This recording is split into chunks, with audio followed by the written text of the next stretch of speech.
I want to build a great product which is loved by the masses and is something that it becomes a household name. And so that is my intrinsic motivation, I would say. I think the basic philosophy that I generally that works for me is that creating small, nimble, autonomous teams, which is less of design philosophy, it's more of product tech philosophy. I mean, a lot of time what happens is that you can create a very unique design and which is a natural user behavior. And if you roll it out to the customer, it like dips. Your notifications are the way we know what are the new things that are going, right? So they would not browse the app, they would just browse the notification inbox.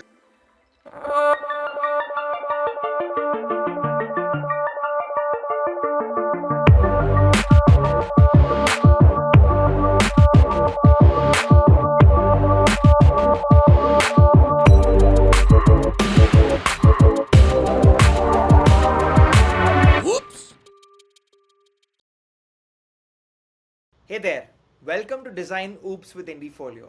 Today we have Rajat Shikhar with us, who's the co-founder and CPO of Dealshare, a unicorn. Rajat's had a fantastic career. He started off his journey by studying at IIT, then IIM, and then he led product teams and design teams in some of the most exciting startups you can think of, like Food Panda, Mintra, and then he went on to build Dealshare into a unicorn. We talk about his journey and get a lot of advice for design and product leaders in this podcast. Thanks a lot for your time, Rajat, and welcome to the pod. Hey, Rajat, thanks for your time and welcome to the podcast. Hey, Kavan, thanks for having me here today. I'm very excited to have a conversation with you. I think the kind of career and the background you had is something a lot of people aspire to have. Graduating from top colleges in the country. After that, working with some prominent startups, leading teams there, and then finally having your own company, which has been a hyper growth startup, is something a lot of people aspire to have. So firstly, congratulations to you on everything you've been able to do. The conversation today I'd like to have with you, Rajat, is all about your journey, your background, and also covering design operations. And that's why the first question I really have for you is understanding, was there a specific moment or a specific project which got you really fascinated about building products? Sure.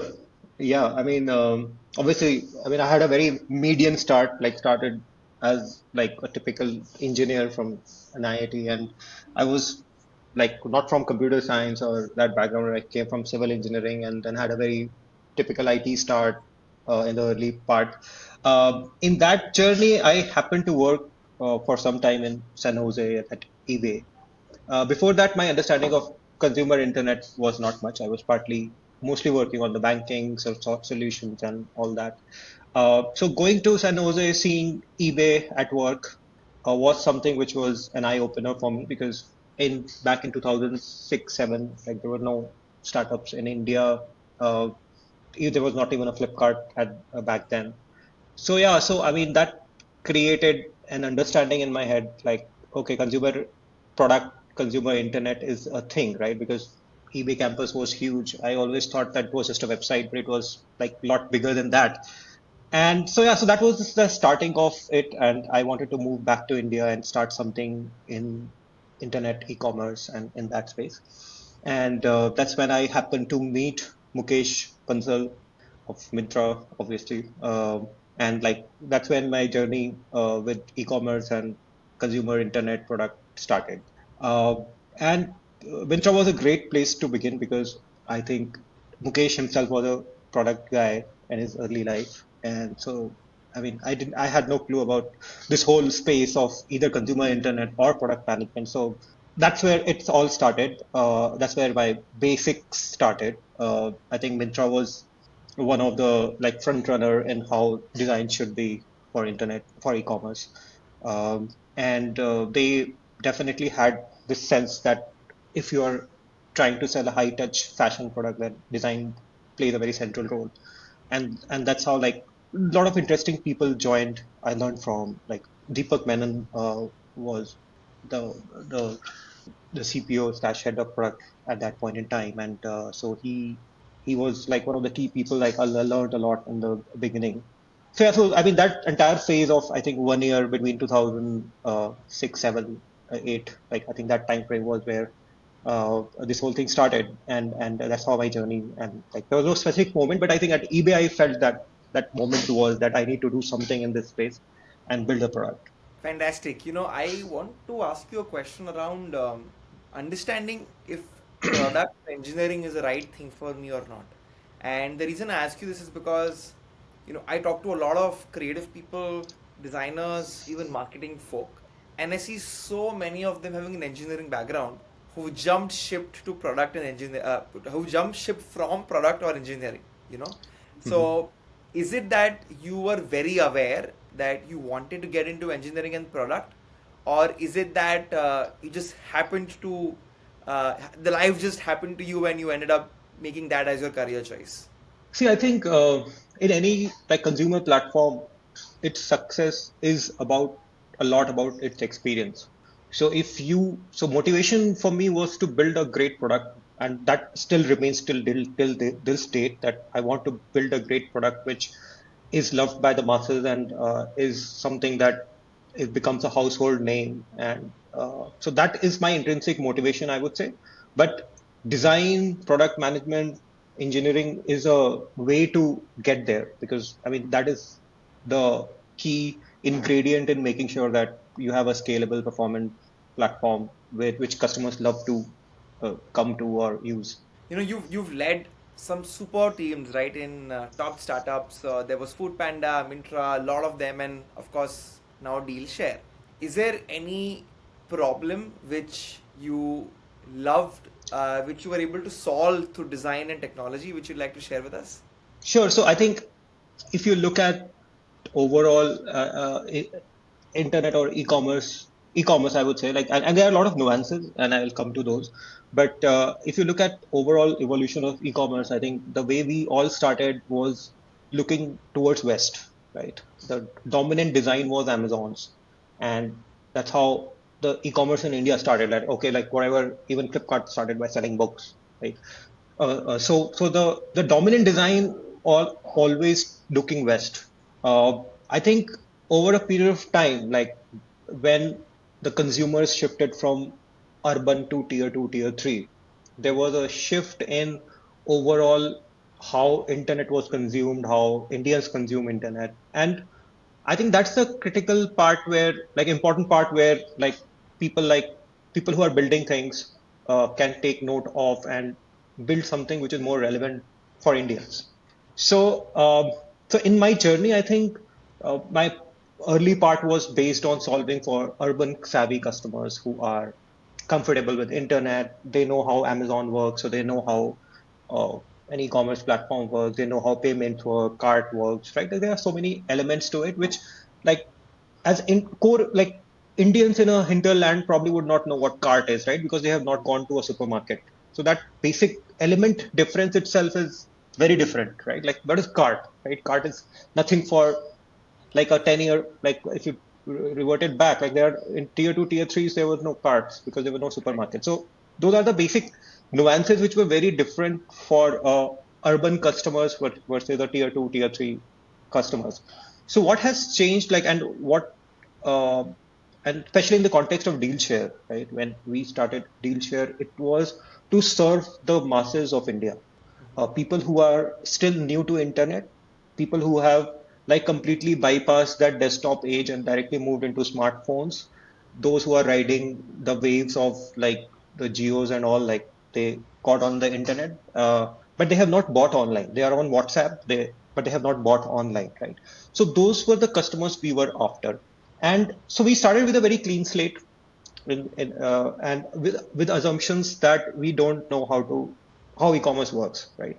And let's build from there, right? And build with a very basic platform and iterate it basis the feedback that you get from the customers, and build only things which are like following the lean methodologies and ensuring that you build only things which are impactful for the customers and don't just generally copy what everybody else was doing, right? So that was one of the key things, like, which I mean, we didn't follow any standardization. We started with a very basic platform, took a lot of feedback from customers, and added things as basic as cart from customer feedback, right? Like, so we called it bag, and we said that, okay, customers need to add something to. So we started with WhatsApp, to be honest. Like, selling started on WhatsApp. Then people interact on WhatsApp. You learn a bit from that. And first version of app was just a list of products, nothing, just a list of products, like 25 products. Like, so the beginnings were like that, and we pretty much kept that philosophy till very late. I mean, experimentation in design, experimentation in experience, and I think it was all very debatable. Like, I mean, obviously, there is no point reinventing the wheel at times. Like, that is a thought process, but at the same time, you need to break the mold. You need to do things differently, or at least challenge yourself to do it differently. And I think that sense of experimentation led us to build a lot of unique things, right? At least from experience perspective. Obviously, there is a engineering angle to it. When you are scaling, a lot of things are not scalable from engineering side. A lot of things are debatable because you have variety of customers. Some things are relevant to some are more savvier than the others, so they may look at the platform in a bit different way. So we experimented a lot, and but we ensured that we had certain unique things on our platforms, right? Like, so for example, we learned there was a slightly different type, and understanding customers nuances is superly important when you're doing a design for the customers, right? So we had certain insights about our customers, right? One is obviously, uh, we found that there was a very high tolerance for noise for our customers, right? Can you explain that a little bit? Yeah, sure. So, for example, coming from fashion and Mintras and Jabongs of the world, like, I mean, you always believe that minimalism is something that should win at the end of the day, and it should, right? Like, ultimately, usability is everything, and but I think there's a difference between how urban customer consumes content versus tier two. And I'm not saying it is static in time, keeps changing and evolving. And I can tell, like, how when we started 6 years back, it was different, and today how it is different. So at that point in time, we understood that our customers were kind of very high tolerant for noise, right? So what we understood was communication, for example, both in terms of notifications or the loudness of communication on the platform, like, created a kind of engagement which improved our retention and getting customers again and again on the platform, which was kind of breaking the mold, I would say, because typically you would say that, okay, send least number of messages to the customers, don't bother them too much, have a understated communication and all. But we went on the other end and then started cutting down on what was, like, not working out.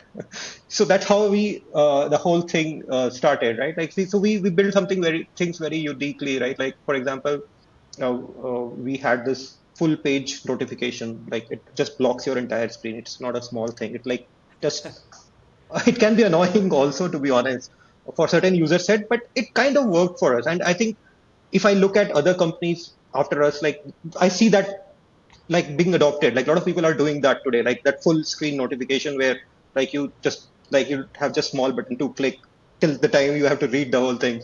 It's annoying, to be honest, right? I mean, but at the same time, we experimented on all of those things, and those things have been created us as a unique platform, which left out like a mark in users probably understanding.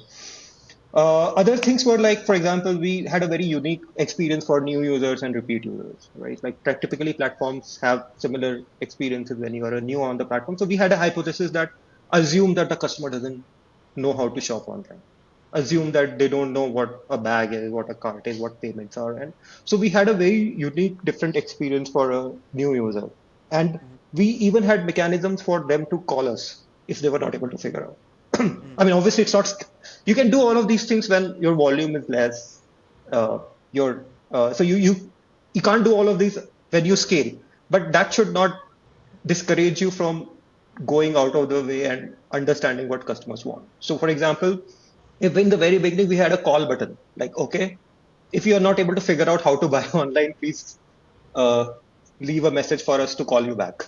So we will call you and explain. So we can do all those things in the beginning, but it's not scalable for sure. But we did all of this. Like we'll take a very unique experience for a new user. Plus, we were in the space of selling grocery, which is like something which everybody buys from us because it's it is something that everybody needs. Plus, we offered great prices and all. So it was super important for us to show final prices and not. So where we departed from was we did not have any couponing and discounting, which was down the journey, right? Everything was upfront. So we understood who the customer is and we showed the price by adjusting to all the applicable discounts, promotions, offers to that user on that interface, right? Obviously, that is a very big engineering problem because providing that kind of an interface that does all those computations on the fly and shows you the final price and all is again something which may not scale after a point and you have to simplify things for and make them more modular and step oriented. But at that point in time, we had the luxury of those scales. So we just went about and did a lot of things, right? Uh, but then I think customers evolve and journeys of the customers evolve with that, right? So as we expanded, uh, COVID happened, and then suddenly a large swathe of Indian masses came online, and they started understanding what that dominant design exists all around us, right? And then they started demanding for more mainstream features, more mainstream things, more mainstream experience. So then we started adapting our design to what that kind of users wanted, and that's how the whole journey began. And like we solved problems for different phases in different times. Fantastic. I want to follow up on the noise question, and I Mhm. think you're a very apt person to debate this with. Um, when you look at tier two or the masses or the Bharat audience, as a lot of people call it, noise is very much common in that, right? Like one other example comes to me is IRCTC, and scale pe wahi chalta hai is what a lot of people say. Why is that the case? Like, have you put your mind to it that why is it that a person in Delhi, Bangalore, and Bombay likes like minimalism, while people in tier three like noise? So first of all, I think it is when we say tier two, tier three, it is not necessarily the city. I would say it is the audience, right? Uh, I mean, there's a lot of tier two, tier three audience in urban centers also, Fair. right? People uh, who are mid-income earners who are like not so savvy also, like their consumption patterns are very different. So I mean, the audience exists everywhere, not just a tier two, tier three. Uh, Secondly, I mean, there are two aspects to it, right? One is obviously the usability aspects of a design, right? Everybody has same attention span. As a business, you want to get their attention on certain important things, right? So you don't have to need to clutter that key message Hmm. around which like your business is based upon, right? Like so when I say clutter or noise, it doesn't mean that you compromise on the usability aspect of it. And I think that it's not very debatable. I think because like my other founders and all of us like debated a lot on these topics, like because and the good and bad part is that it is kind of lot of times very subjective. It is very hypothesis driven, and a lot of times there is no data to back also. Like it's a fact, right? Your experience design could have a lot of other implications which may not be measurable, but in the long run it can be good or bad, right? Like how you are perceived as a brand, how you are perceived as a reliable business, because there are it's so usability is something that should always be there, which is like ease of use of the platform. Things should be more upfront, they should be not be layers, right? So you have a basic skeleton which is easy to use, but on that skeleton, you can create communication layers which are more engaging, right? So, for example, we were noisy when it came to getting people on the platform, right? So, for example, our notifications were very loud, our notifications were very frequent, even our designs were very mass. Like so that is more like how a design is done, right? You can Right. make a very classy design and you can make a very massy design. So we intentionally made the designs to be slightly more accessible. It should not. I mean, the difference between offline and online is that, like, obviously, when you go to a premium luxury store in offline, people avoid going inside there, right? Because so if you are not interested in buying or you don't fit into that class of people, there is a certain level of discomfort that you have. In online, that discomfort is less, but the perception is there that this is a premium place, it must be expensive, because that thing remains in your head that this seems very premium. And I think that also works for designers. Like, they can create a design to evoke that kind of emotion from them. So we necessarily created a busy marketplace kind of a design, right? Which may work for it. And it's a hypothesis. I would not say that it is the etched in stone kind of a thing. We evolved from there, right? Today, our design is very different from that stage. But we had this hypothesis that, okay, you need to think about design in a non-linear way from how West did that. Like, we have to think of our own design paradigm and come up with things like those. So we had designers who were coming from, let's say we started from Jaipur. So we had designers from Jaipur, engineers from Jaipur. So they had this, like, the outcome itself was very in it naturally in that way. It was very massy in that. So that is the whole message of noise versus signal. So if you created a fashion platform for an urban mobile customer, uh, you will create a very different kind of experience. You'll have like a lot of white spaces, big images, and you're selling fashion, so you need to have focus on the imagery of the product and all that, and everything should be like neutralized and kept in the background. For us, it was about, okay, this is happening, so much discount, this is discounted, this is a new offer that is launched today, this is a new product that we have launched. So this, like, that excitement was something that I would say I would put in that category of like busy design and busy communication. Got it. I Got hope it. No, I that think that's yeah. No, yeah, that that makes a lot of clarified sense. I something. think, as you said, there's a lot of subjectivity here, and I think it does come from a lot of experimentation, and I think what works is the final, answer there. So I'm sure, you've kind of done that drill. I want to now jump into a very important part about design operations, which is uh, hiring a team, right? You've joined a company at scale. You've worked in a consulting company as well, and you've also done 0 to 1 to 100 for Dealshare.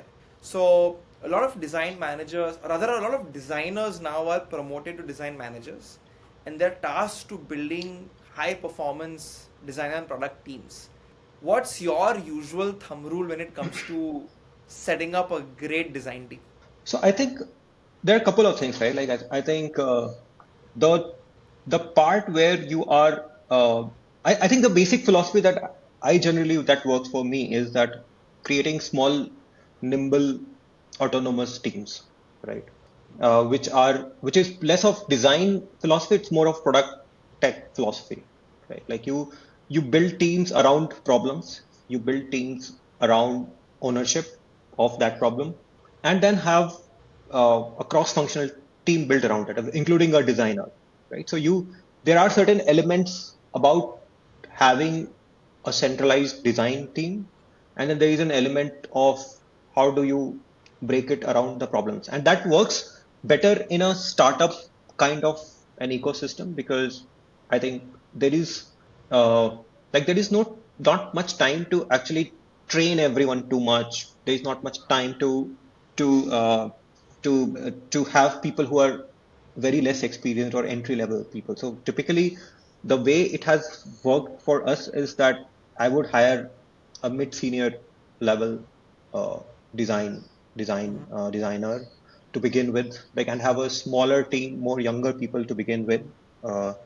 Have some clarity around, like, very high clarity and focus on certain problem areas that needs to be solved, and more importantly, have look at design from problem solving perspective, right? In the early stage, the brand and how customers perceive your brand is less important.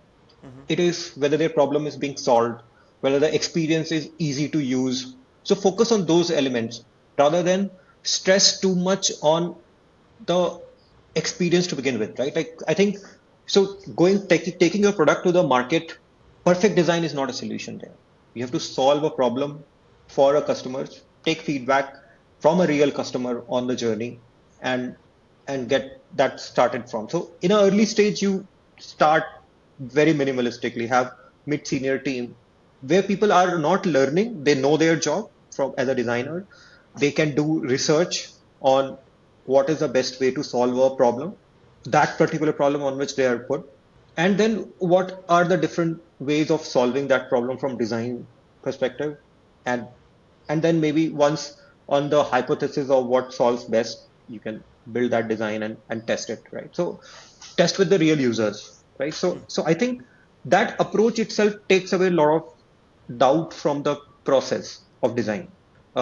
Building a team, scaling the team comes slightly much later, but when your product has scaled and you have a lot of parallel initiatives which demand design bandwidth, so then you have to think about functions, like what are the different business units, what are the different problems within those business units that design should solve, and then what kind of team is required for each of those. And do you now need a leader to lead uh, that entire team?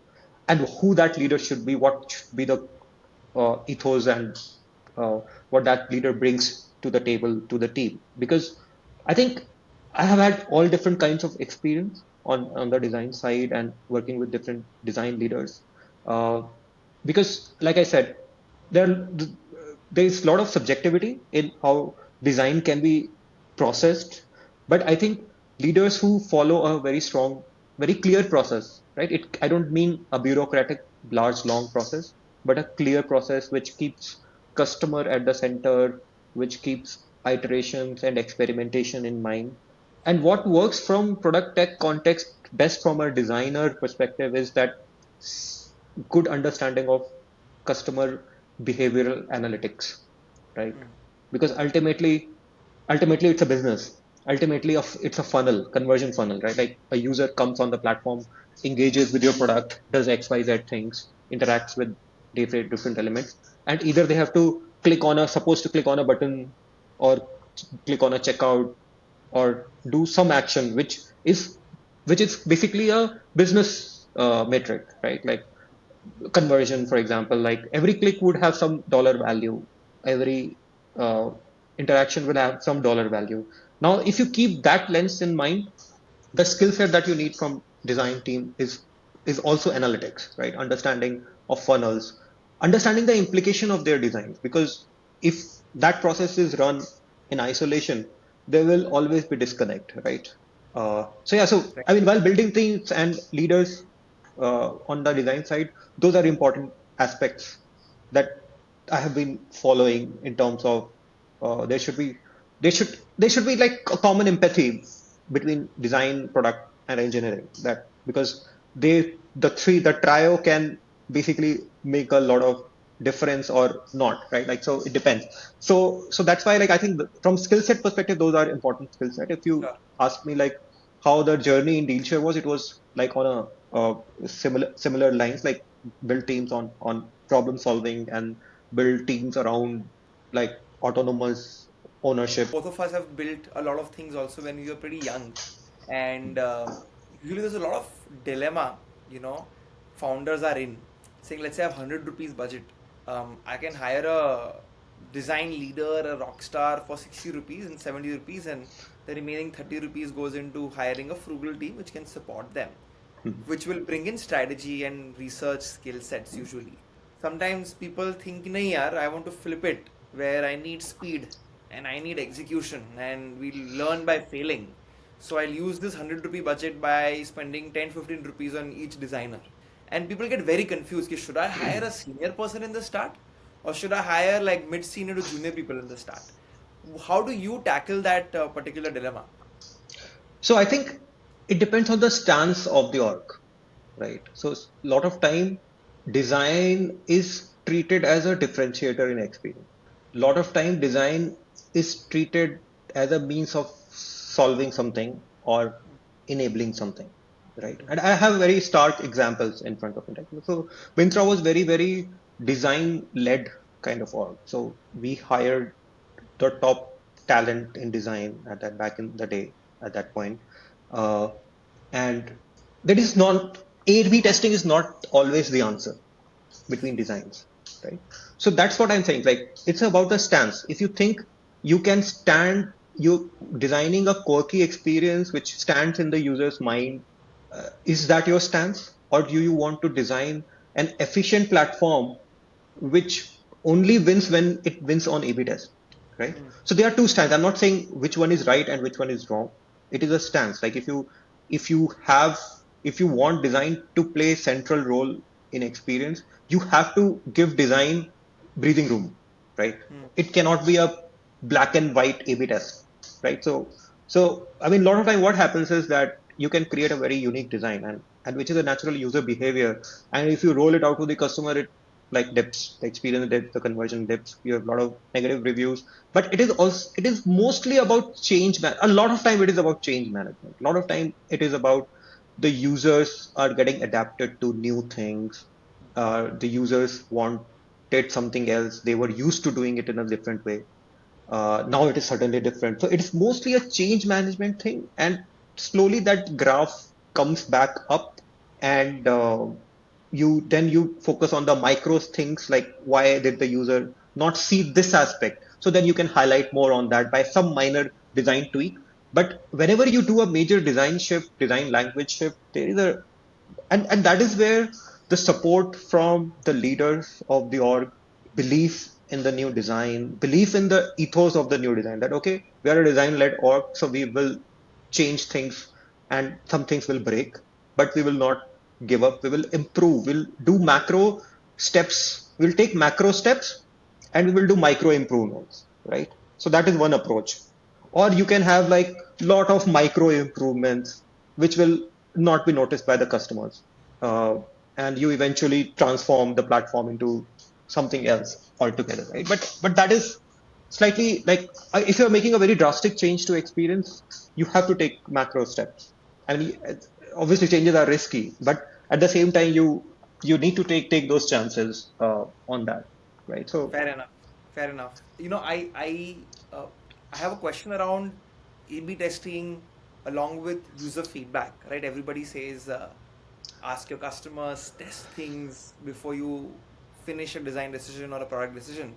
Can you give an example of something you A/B tested or some insight you got from a user and that fundamentally changed the product roadmap?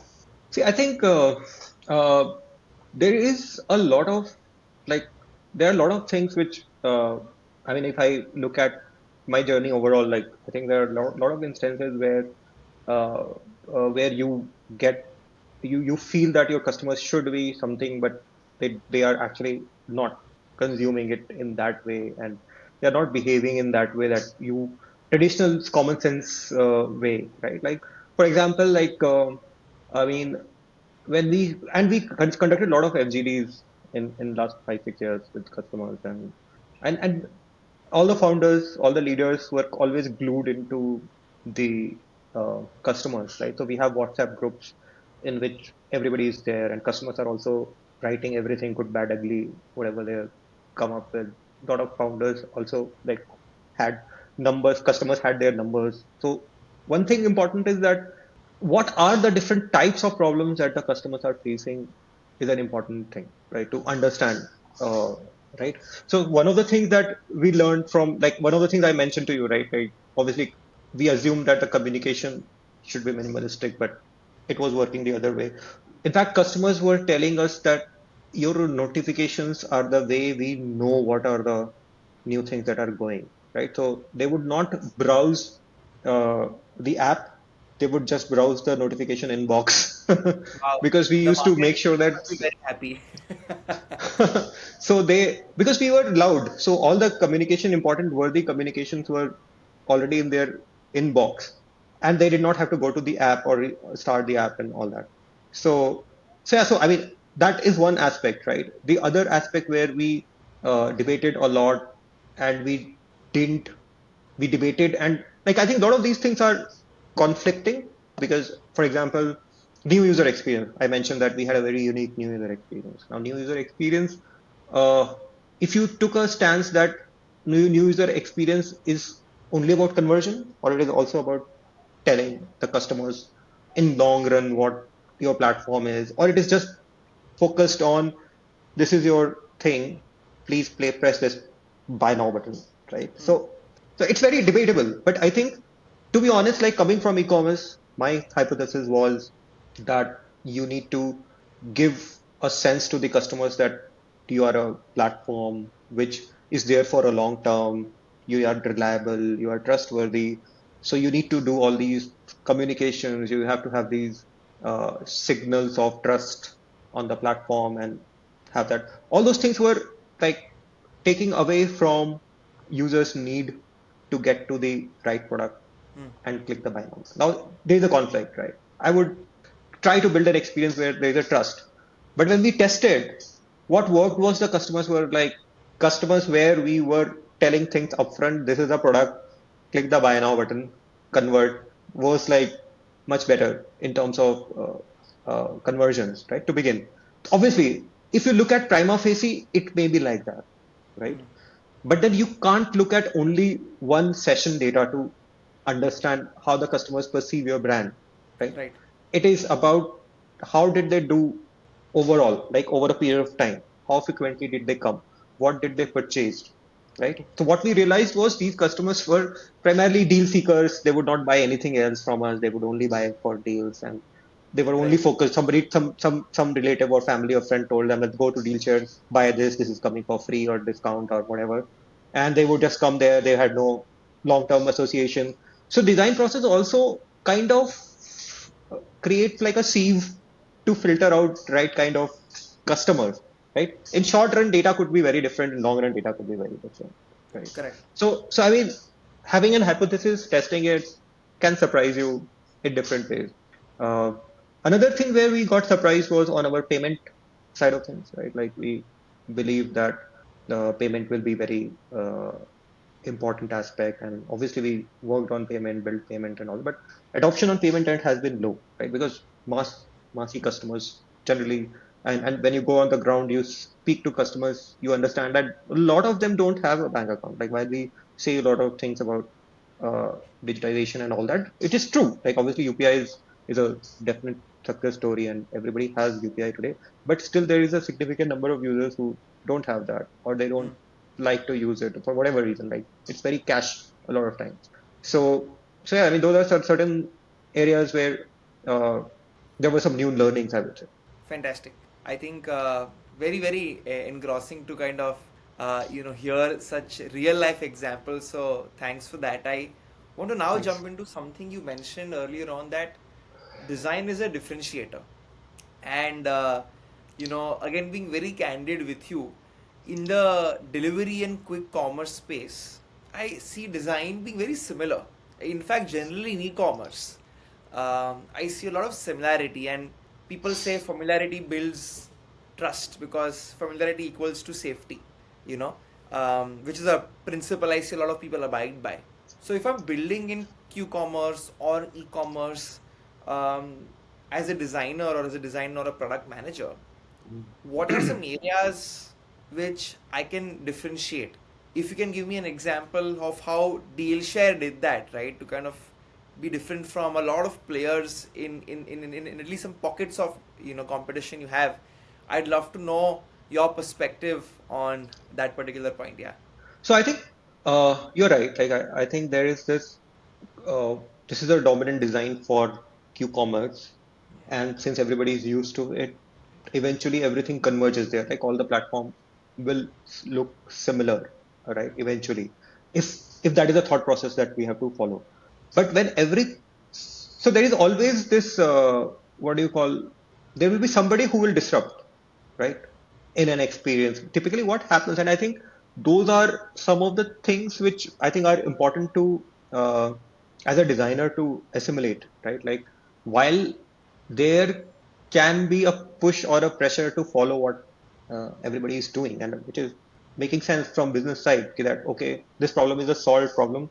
Why don't you do in this way, right? And I think it's an important challenge in the industry, right? When you're as a designer, whether you are in an e-commerce or a SaaS platform or a social platform, or I think the approach will be very different from for different platform. in Q-commerce, you are right. I think there is always this pressure on doing things the way leaders and people have already solved. But one thing I understand is that everybody is just copying each other. A lot of time, it is possible that that may not be the best design, right? So as a designer, one should challenge themselves. I'm sure you will not be challenged much from the leader side because I think it's a fail-safe kind of a thing. Okay, this is how you do navigation. These are the standard ways of doing it. But as a designer, I think you should challenge the status quo, and and that is what requires differentiate probably as a designer yourself from others, right? You need to think about, and that is when where your understanding of data and analytics comes in. Like you understand with the product manager what is the funnel looks like, what are the nuances of that funnel, where are users dropping off, why are they dropping off, understand the nuances, get to the level 2, get below the surface of what it is outside, and do the next second order improvements, right? Hmm. For example, like, I mean, play around with the size of things, right? Play around with the order of things. You can't change very drastically because, and you can change drastically. I would not say you should not, because I think it is a sense of empowerment that designer need to have, which basically means that you need to collaborate well with, let's say, a product manager, right? Convince a product manager that there is a better design for this, right? And convince them to do an A/B test with you on that, maybe with a small traffic, right? Because there is no straight answer, right? It is possible that the dominant design is the best design. You don't know, right? So going in it with an open mind, believing that there is a improvement scope, learn that what is that improvement that you could do, speak to customers, get the data, find hypothesis that this could be wrong. And I think that legwork is comes a lot in the product manager's kitty, but I think that also needs to be in designer's kitty to a certain extent, where as far as design is concerned, that okay, my design is this. I think like the industry could do better. Like why? Like why not think in that way? Like the industry could do better in this step, and these are the 5 ways it can be better.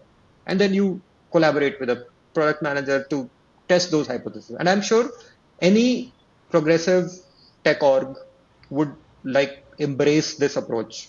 Uh, Absolutely. I think thank you so much for being so honest with your answer. I feel that it's really up to the designer to actually kind of come in and show some differentiation. And I think, as you said, start with the small things. I think at scale for companies like you, those small things can really make a big impact. And you have a yeah, lot of use cases for stuff like that. Um, I want to now just cover scaling design teams and product teams. You've done 0 to 1 and even kind of 1 to 10 and 100, I'm assuming, for Dealshare. And what happens when you're scaling any team for that matter is you have a bunch of new bosses which come, which maybe the existing people don't like, or the new bosses are given a team which they've not necessarily hired. And there's a right. lot of friction, which happens because of those aspects. Sometimes also there's a new system which is introduced, which a lot of people have built towards one way to work, and that's disrupted with a new when you're scaling.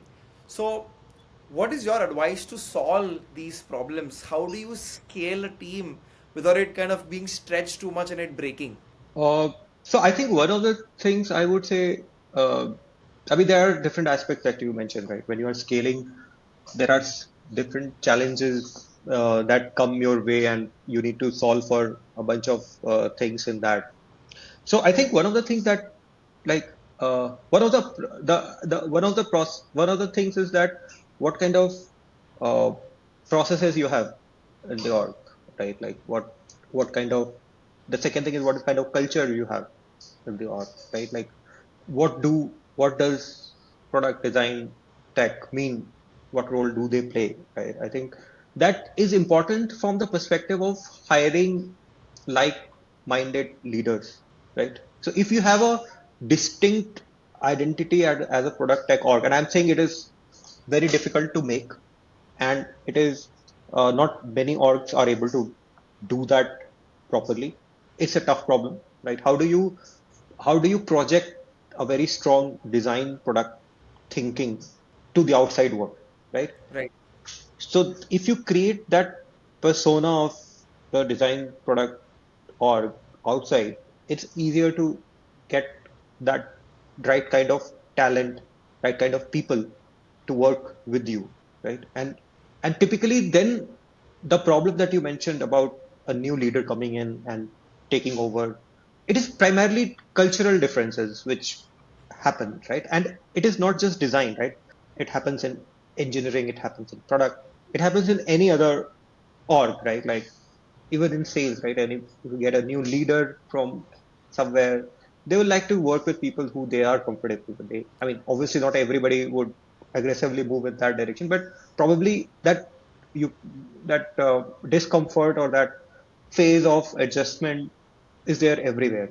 So I think first thing is projecting right kind of culture of like what is the product design culture in the org to the outside world, so that you get like-minded people engage with you, and then you can formulate a right kind of a team.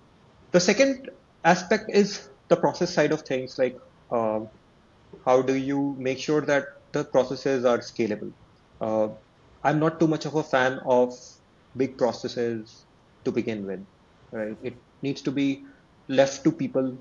Like I said, small, nimble, autonomous teams should form their own culture and should form their own process. So when that happens, the process emerges, right? Because it's a constant problem solving. It's a constant solving for customers.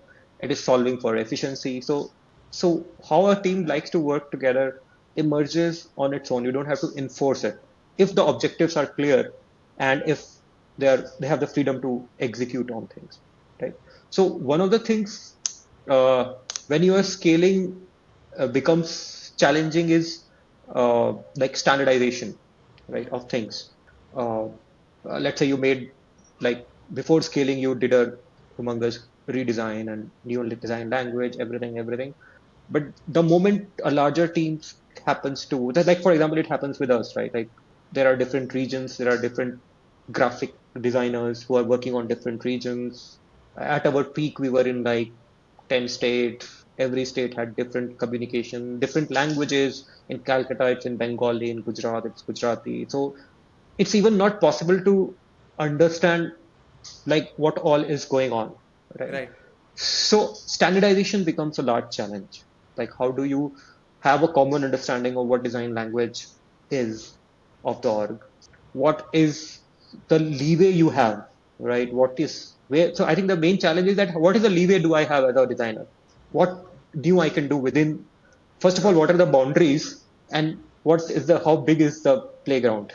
So understanding that, and then again, I think these are not very easy things. These are all like things which uh, takes time to settle down. So you need to have very clear understanding of what design language is, very clear communication with everyone, very frequent communication with everyone that, okay, this is what it looks like. Uh, and and it's not just design. Like I think product management itself, like a period of time, if you look at whatever design you went with, just gets the whole ethos gets crumbling after some time. The people start adding more elements, it gets so having a process where things are standardized, things are reviewed at the right checkpoints, so that and without having to make it too heavy, right? Like because you need to ensure that the process is efficient, people are not feeling bogged down by the bureaucracy, they have independence, and but at the same time having like-minded people is important. Like the first point I mentioned, culture is a common leveler where everybody of the same culture will behave similarly. So if you have similar kind of people, homogeneous set of people joining you, then communication is not a challenge. Then like it's easier to get across and make sure that everybody is on the same page, right? So homogeneity is important in the first step. Second step, the process will automatically emerge. Third, like communication and frequent communication will definitely take care of the rest of the things. Yeah, I Fantastic. mean, Thanks for yeah. summing it up towards the end. I think I hear so many people saying, too much process really stifles creativity and generally speed. Hmm. And that's something Hmm. which a lot of people get into, saying scale kar rahe Hmm. hai, to add one process here, add one process there, add one process there, and then kind of makes it very, very difficult to get things Hmm. moving. And then you Hmm. lose the startup vibe while doing Right. the entire thing. Right. I think we're almost at time, so I'm going to jump into the last, two questions. I wanted to ask you your general opinion on where commerce is headed. There's so much chatter around the future is just going to be quick commerce, where all the players, and including you, would be facilitating all kinds of products in this new user behavior we have formed, right? कि button दबाओ फटाफट कुछ आ जाएगा. At the other end, people say, it doesn't seem to be the case, and it's not very profitable or scalable for that matter.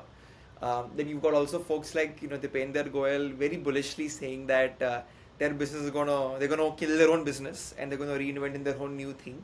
So as somebody who's leading one of the leading companies in this space, where do you see commerce heading? And if somebody's building in this space, what are some insights they should build their company on? So I believe that the commerce will come near you. Like, I mean, quick commerce is something which is a manifestation of that. I think, and this is something which is has been there, but not mainstream, right? There are a lot of companies, like even one of my startups that I started before this, Buzzle, it was about discovering and delivering from local malls and brands which are in your vicinity. But that was like back in 2016, 17. And there are a bunch of companies that started with that thought. I think Find was one. And there was Zopper, like where you have different categories of products being discovered and delivered to you locally. I think that is something. So that was probably ahead of its time, but I think probably the time for that has come. So grocery and having a store near you is, or having products discovered from the nearby stores for you will see a uplift, right? Like if you, even if you wanted something like, I mean, your tap is broken, you want to order a tap from a hardware store, somebody might expose a hardware store's catalog to you. And I think whether we say quick commerce or we say ONDC or all of these trends where local business discovery and local stuff like items which are near you will definitely be area where a lot of push will be there. And I think it will be primarily driven by shift in user behavior, right? Like if you are, it is not that you instant gratification comes based on the product. Instant gratification is a need of the user, right? If I gave you everything instantly, you will get used to getting it instantly. It has not to do Right, with whether you need it now or not. Your lifestyle will change to adapt to it, right, right? You will wait at for 11th hour to get something, right? That's where I think user behavior is getting evolved. So that entire push, obviously, it is a function also of how profitable it will be, who will make money, how much investment it will require, and how will the companies grow in this space. But from user perspective, I'm sure this is where things are like kind of heading, and everybody right. is disrupted by it. Like we were in tier two, tier three towns. Our customers were not spoiled by e-commerce or all of this, so we used to do consolidated deliveries next day, right? And it was fine because they got used to that. They planned their life around it. They were getting good discounts on household grocery and all that, so they can wait for a day for that. But today, if you go to the same cities, there's a lot of pressure around getting things on the same day. We are adapting to it. We are building things which are on the same day. We have also ventured into physical stores. In Jaipur, we have our physical supermarts where we are doing local omni-channel deliveries to our customers, which is our way of countering this thing. Like you have a physical presence, and in that catchment area, do a 1 hour, 2 hour delivery to the customers. Uh, yeah, I mean, there's like you're saying, right? There's a lot of pressure to get things fast, so that will encourage businesses to make local discovery better, and making sure that, like, if there was a magic thing that told you what all is there which you can get within 10 minutes Right. in like 5 kilometer or 3 kilometer range, right? If there was a way to know that what all can you get in 10 minutes, your behavior will change, Correct. right? As a consumer. So yeah, so that is a very dominant shift.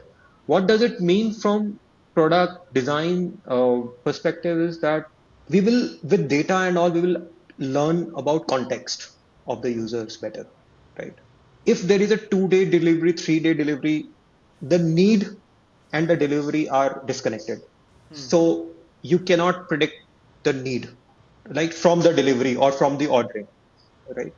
But Right. when the deliveries are short, you can create very contextual experiences, right? So, for example, on a Diwali evening, if somebody is ordering a lamp or a, like you may say that they are going to gift it to somebody, they're going to somebody's house.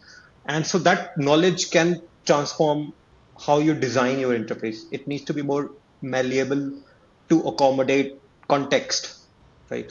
So, probably we'll have to look at our design from a persona perspective, right? If you add AI and data intelligence, you need to create, look at your design from as a persona, like it's a person that, because there will be interaction, there will be adaptability to the new context of information that you have, the context of the customer, why are they buying what they are buying, what is the context. So context is going to become a very important aspect, and the design and product experience, everything will converge on that context, that what is the need that you're trying to solve. The same thing could be very, like you may need something today, you may not need it at all tomorrow. So traditional personalization, traditional recommendation is going to get disrupted. Your Right. experiences would probably be very, very malleable to what is the context, right? Right. So I think from design perspective, those two elements will definitely matter. I think the other thing on this is that when this whole thing pans out, I think the consumers will get more sensitive to certain second order effects of this, right? Like your traffic outside will increase, people will ask for more sustainability stuff, right? People will look for more safety of the riders and stuff, right? Like around all of these areas. So there may be experiences that you need to build where you need to cater to those preferences, right? You can see there are there is a on different platforms you will find that there is a regular delivery and then there is a green delivery, which is slightly longer, but Right. like it probably saves some carbon footprint. So I think those are other areas where in e-commerce space where we would see things which will have more design implications. Brilliant. I think I love what you said. Ekdam in the start, ki commerce will come closer to you, and I think that in itself is a fantastic insight, which will also result in these second or even third order effects. Mhm. I'll move to the last question now, and that is just some parting thoughts as advice from you for anybody who wants to eventually become a leader in design and product. Any guidance you have for them? What if they are, let's say, in their early 20s and they see themselves leading a large company or a unicorn one day? What would be your advice to them? Sure. So I think product is a very nuanced role, right? It is, there is no book to literally teach you how to be a product manager and be successful at it, because there are a lot of nuances, right? It's like there is no book for a soldier to how to go and fight in a battle, right? Like there is no book. You can be trained on things, you can be taught on skills, but how to succeed, there is no formula in, at least in product management, because there's a lot of nuance, right? Like whether you are a part of a e-commerce kind of an org, or you're a part of a SaaS kind of an org, or you are a part of a FANG org, right? Whether you are a part of a startup or you're a part of an enterprise, which phase are you? So there are a lot of nuances. What is the ethos and culture of the leaders that you work with? Because it all boils down to few things, right? And I think those are some common themes which works everywhere, irrespective. And rest all is nuances, right? You have to solve your own, you have to pick your own battles and solve your own problems. But I think one of the things is that customer centricity always wins, right? If you are working on understanding your customers well, constantly, and solving for them and keeping them at the in the middle of it, rather than building features or doing tasks, I think that is something that is a constant theme, like irrespective of which kind of organ company you are in. The second I would say is problem solving, right? Ultimately you have to commit to an outcome, which is a solved, either you're solving a problem or growing a business or doing something which is measurable and commit yourself to that end outcome rather than again the steps to it, right? Commit to the outcome, get to that outcome faster. And I think that is super important, that you are known as somebody who drives outcome and impact rather than who does five, who has worked hard but only shipped features, not driven an outcome, right? So I think that is super important. Third is, I think, is about developing some kind of a product spidey sense, right? Which is more around, you should be right in your hypothesis. You have to train your brain to be right about your hypothesis, because not everything can be A/B tested. Not, you cannot have a elaborate 6 month plan to test three things or 10 things or 15 things. You have to have a sense key, what is the order which I should test so that I get hit the pot of gold in first 2 3 attempts, right? So having that knack of, and that is what I think is the subjectivity of the product management, is you have to understand customers, you have to understand engineering, you have to understand experience, you have to understand design, you have to understand a lot of things, and all of these things should come in the right way for you.